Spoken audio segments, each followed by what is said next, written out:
ఎంతమంది వస్తారనేటువంటి దానికి ఆ డిపార్ట్మెంట్ల తాలూకా ఓకే వదిలేస్తున్నాం. మేము లెక్కలు పెట్టి నెంబర్లు చెప్పలేము. మరి గతంలో చంద్రబాబు నాయుడు గారు ఏమన్నా ఎంతమంది వస్తారు ఏమైనా పేర్లు రాసి ఇచ్చేవారేమో మాకు తెలియదు. కానీ జగన్మోహన్ రెడ్డి గారు లాంటి ప్రజానాయకుడు, పోరాట యోధులు లాంటి వ్యక్తిత్వం ఉన్నటువంటి వ్యక్తి జగన్మోహన్ రెడ్డి గారు. అటువంటి నాయకుడు వచ్చినప్పుడు చూడడానికి, కలవడానికి, బాధలు చెప్పడానికి అనేక సమస్యలు ఉన్నాయి. స్టీల్ ప్లాంట్ ఉంది, బల్క్ డ్రగ్ పార్క్ ఉంది, షుగర్ ఫ్యాక్టరీ ఉంది, మెడికల్ కాలేజీలు ఉన్నాయి. ఇలాగ అనేక ఇష్యూస్ ఈ ప్రాంతంలో ఉన్నాయి. చెప్పుకునేదానికి బోల్డ్ ఎంత ఉంది. పర్మిషన్ పెట్టలేదంటుంటే అంటే వాళ్ళు ఏం చెప్పారు, మేము సెక్యూరిటీ ఇవ్వలేము, మేము ఎంతమంది పోలీసులు పెట్టలేము. సరే పెట్టలేమని చెప్పారు కదా, మేము పెట్టుకుంటాం. మరి ప్రజలకి ఇబ్బంది కలగకుండా, ఆయనకి ఇబ్బంది కలగకుండా, మా లీడర్కి ఇబ్బంది కలగకుండా ఆ బాధలో మేము పడతాం. వాలంటీర్షిప్ ఏదో మేము చేసుకుంటాం. మేమే సెక్యూరిటీ వలయంగా మేమే నిలబడతాం. ఎందుకు వస్తుంది? లా అండ్ ఆర్డర్ ఇష్యూ వస్తుంది. గొడవ పెడితే లా అండ్ ఆర్డర్ ఇష్యూ వస్తుంది. గొడవకి ఎవడు వెళ్తున్నాడు? ఇప్పుడు సమస్య మీద వెళ్తున్నాం మేము. ఈ రాష్ట్రంలో తాగుబోతులు, తిరుగుబోతులు, పొగరబోతులు మాట్లాడుతున్నారు ఇవన్నీ. సో వారందరికీ ఇది సమాధానం. జగన్మోహన్ రెడ్డి గారి తాలూకా పర్యటన అక్టోబర్ 9వ తారీఖున అంటే ఎల్లుండు ఉమ్మడి విశాఖపట్నం జిల్లాలో వారి పర్యటన ఉంటుంది. నర్సీపట్నంలో నిర్మాణంలో ఉన్నటువంటి మెడికల్ కాలేజీని సందర్శించి ఈ ప్రభుత్వం తీసుకున్నటువంటి ప్రజా వ్యతిరేక నిర్ణయం ఏదైతే ఉందో, రాష్ట్రంలో ఉన్నటువంటి 10 మెడికల్ కాలేజీని ప్రైవేట్ పరం చేయాలన్నటువంటి నిర్ణయం ఏదైతే ఈ ప్రభుత్వం తీసుకుందో దాన్ని వ్యతిరేకిస్తూ, ప్రజల ఆకాంక్షలకు వ్యతిరేకంగా తీసుకున్నటువంటి నిర్ణయాన్ని నిరసిస్తూ వారు సందర్శించి ప్రజలను ఉద్దేశించి మాట్లాడాలని చెప్పి ఒక కార్యక్రమాన్ని పార్టీ రూపొందించింది.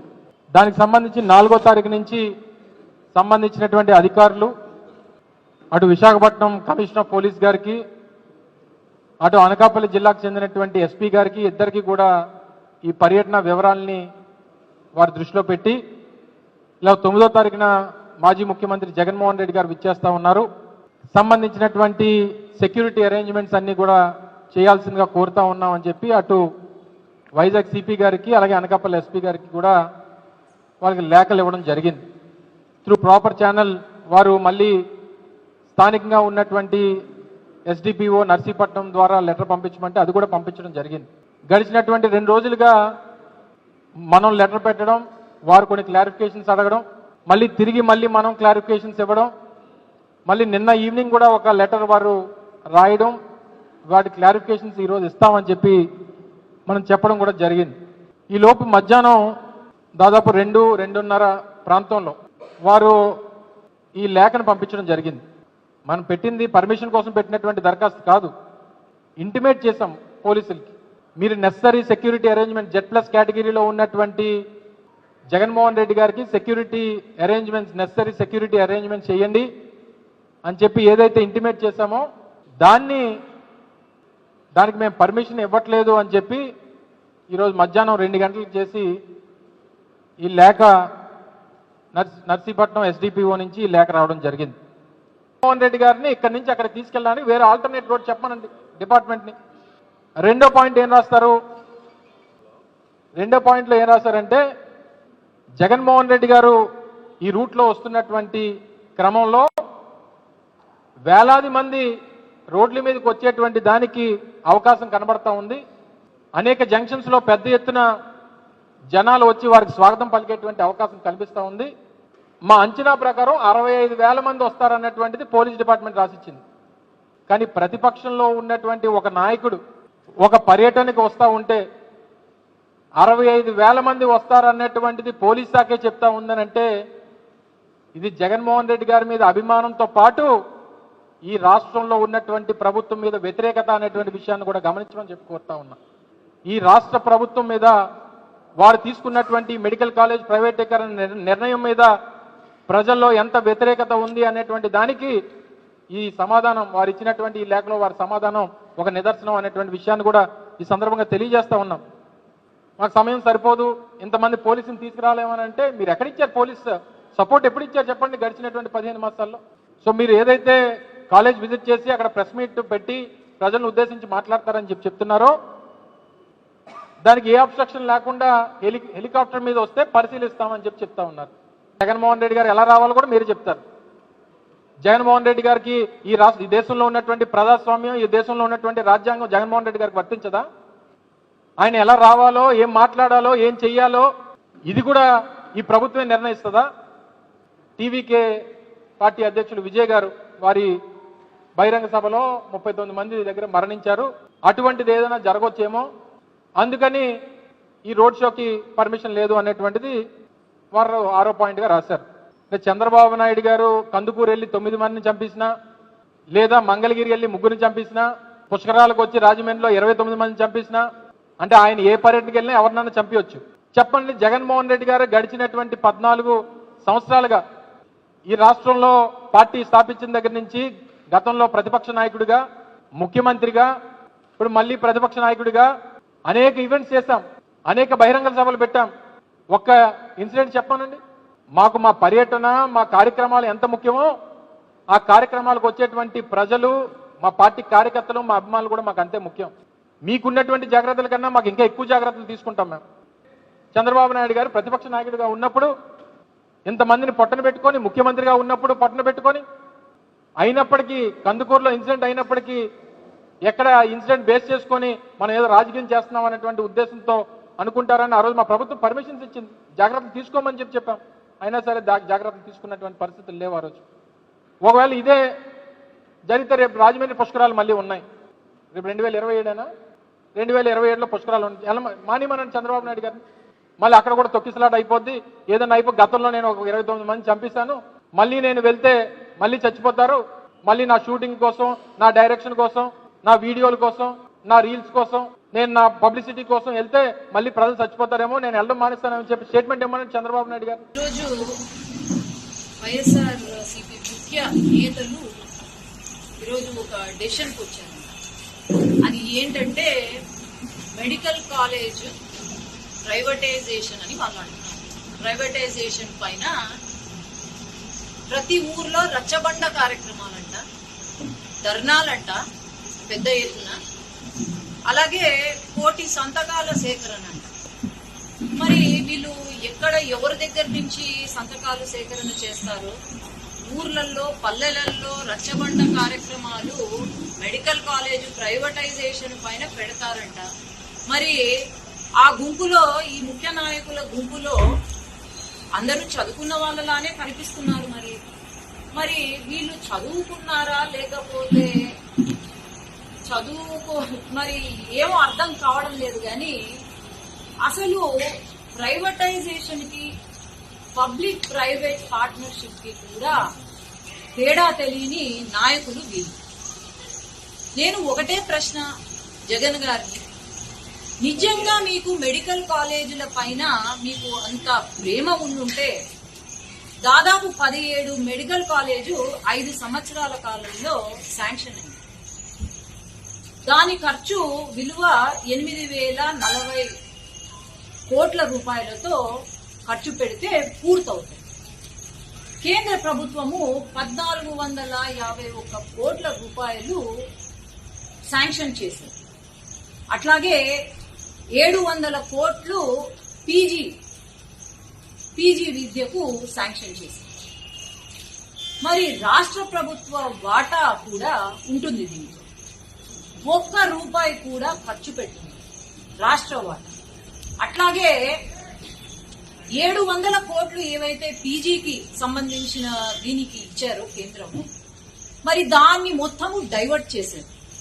1 రూపాయి కూడా సూపర్ స్పెషాలిటీ, మొన్న ప్రెస్ మీట్ పెట్టినప్పుడు సూపర్ స్పెషాలిటీ హాస్పిటల్ ఉన్నాయి అని అంటున్నారు.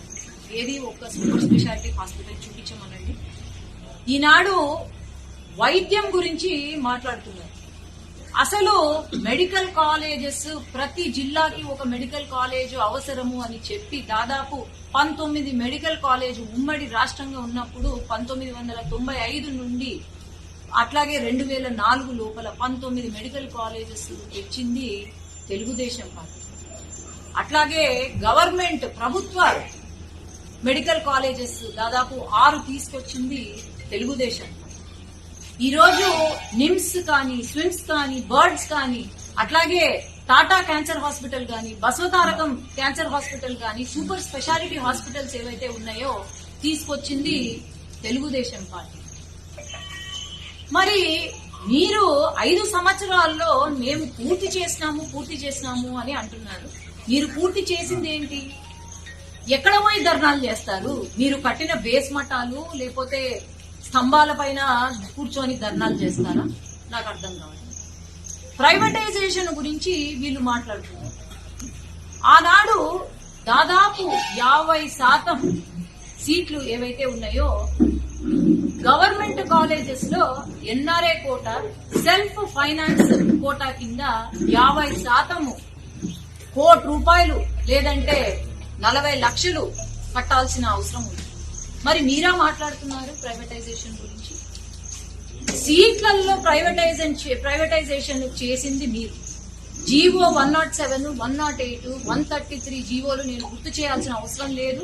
ఆ జీవోలు తీసుకొచ్చింది మీరు. కానీ ఇక్కడ వాళ్లకు పాపము కష్టం ఏంటంటే ఈరోజు 5 సంవత్సరాల్లో వీళ్ళు ఏమీ కట్టలేకపోయారు. ఈరోజు వాళ్ళు కేంద్ర ప్రభుత్వం గాని రాష్ట్ర ప్రభుత్వం బడ్జెట్ 2 సంవత్సరాల్లో 7,000 కోట్లు పెట్టాలి అంటే అది కష్టం. అందుకు పీపీపీ, పబ్లిక్ ప్రైవేట్ పార్ట్నర్షిప్ కింద ఈరోజు ఉత్తరప్రదేశ్ కానివ్వండి దాదాపు 12 మెడికల్ కాలేజీలు పీపీపీ కింద ఉన్నాయి. లేదంటే కర్ణాటక కానివ్వండి. ఈ మెడికల్ కాలేజెస్ అన్ని కూడా వరల్డ్స్ బెస్ట్ మెడికల్ కాలేజెస్ గా కాంపిటీషన్ కూడా పెరిగి అక్కడ బెస్ట్ మెడికల్ కాలేజెస్ గా పేర్కొంది. ఈరోజు సైన్స్ లేదంటే మెడిసిన్ ఫీల్డ్ లో టెలిరేడియాలజీ అయితేనేమి, న్యూక్లియర్ మెడిసిన్ అయితేనేమి, లేదంటే పెట్ స్కాన్స్, ఇవన్నీ అవసరం. జగన్ గారు ఆయనకంటే డబ్బులు ఉన్నాయి. లండన్ కి పోయి ట్రీట్మెంట్ చేయించుకుంటాడు. లండన్ కి పోతాడు, ఏమన్నా జ్వరం వచ్చినా లేకపోతే ఏమన్నా టాబ్లెట్లు కావాలన్నా లండన్ కి పోతాడు. మరి అటువంటి ఆధునిక ఏదైతే మెడిసిన్ ఉందో అది మరి పేద ప్రజలకు అవసరం లేదా అని నేను ప్రశ్నిస్తున్నాను. ఈరోజు ఒక మాట మాట్లాడే ముందు ఫస్ట్ మీరు తెలుసుకోండి, ప్రైవేటైజేషన్ అంటే ఏంటి, పీపీపీ అంటే ఏంటి. ఈరోజు ఒక ప్రైవేట్ వాళ్లకు కట్టడానికి ఈ 2 సంవత్సరాలలో పూర్తి చేయడానికి ప్రైవేట్ పబ్లిక్ పార్ట్నర్షిప్ కింద ఇస్తుంటే పాపం వీళ్లకు చాలా కష్టమైపోతుంది. ఈరోజు ఒక ప్రశ్న నేను జగన్ గారిని అడుగుతున్నాను. ఏంటి అంటే, మీకు నిజంగా అంత ప్రేమ ఉంటే మెడికల్ స్టూడెంట్స్ పైన అంత ప్రేమ ఉంటే ఎందుకు మీ పులివెందలలో శాంక్షన్ అయిన మెడికల్ హాస్పిటల్, గవర్నమెంట్ హాస్పిటల్ ఏదైతే ఉందో అది ఎందుకు పూర్తి చేయలేదు మీరు? మరి నిజంగా మీకు అంత క్రమశిక్షణ లేకపోతే అంత ప్రేమ ఉంటే పూర్తి చేసి ఉండాల్సింది. ఆ రోజు ఎన్ఎంసీ వాళ్ళు ఎందుకు మరి పర్మిషన్ ఇవ్వలేదు మొదలు పెట్టడానికి? ఎందుకు అంటే పూర్తి కాలేదు, 30% కూడా పూర్తి కాలేదు అని రిపోర్ట్ ఇచ్చింది. నేను అందరికీ గుర్తు చేయాల్సిన అవసరము, ఎవరు మర్చిపోలేని విషయాలు గుర్తు చేయాల్సిన అవసరం ఏదైతే ఉంది.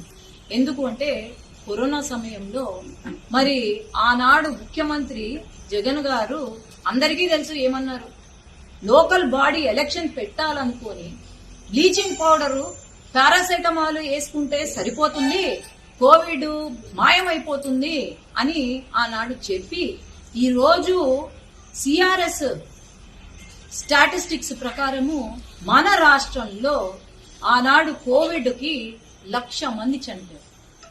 అందరికీ గుర్తే ఉంటుంది, తిరుపతిలో ఆక్సిజన్ కూడా కరెక్ట్ గా అందించకుండా ఎంతమంది చనిపోయారు. కనీసం ఎవరైనా చనిపోతే కోవిడ్ కి పక్కన, హైవే పక్కన బాడీలను పడేసి వెళ్లిపోయేవారు. మరి మీరా మాట్లాడుతుంది? అట్లాగే మొన్న మరి నాయకులో, వాళ్ళు ముఖ్య నాయకులో లేకపోతే రౌడీ వెధవలో నాకైతే తెలియదు కానీ మీ పార్టీలో మొన్న ఏమీ సంబంధం లేకుండా గవర్నమెంట్ హాస్పిటల్స్ లేదంటే కాలేజీలు ఏవైతే ఉన్నాయో అక్కడ పోయి ధర్నా చేస్తారంట. అయ్యా, మెడికల్ సీట్ తెచ్చుకోవడం కష్టము, డాక్టర్ పాస్ అయ్యి చదువుకొని పాస్ అయ్యి డాక్టర్ కావాలంటే అంతకన్నా ఎక్కువ కష్టం. ఎగ్జామ్స్ జరుగుతున్న సమయంలో, పిల్లల ఎగ్జామ్స్ జరుగుతున్న సమయంలో పోయి ధర్నాలు చేస్తారంట. వీళ్ళు పోయి వైసీపీ జెండాలు బాతుతారంట. ఏది, ఎప్పుడో శాంక్షన్ అయిన మెడికల్ కాలేజీలకు. నాకు తెలుసు, ఒక డాక్టర్ కావాలంటే 24 గంటల్లో 20 గంటలు కష్టపడాలా. 20 గంటలు ఏమి నిద్ర తిండి లేకుండా కష్టపడతారు. మీకా ఉండేది ప్రేమ?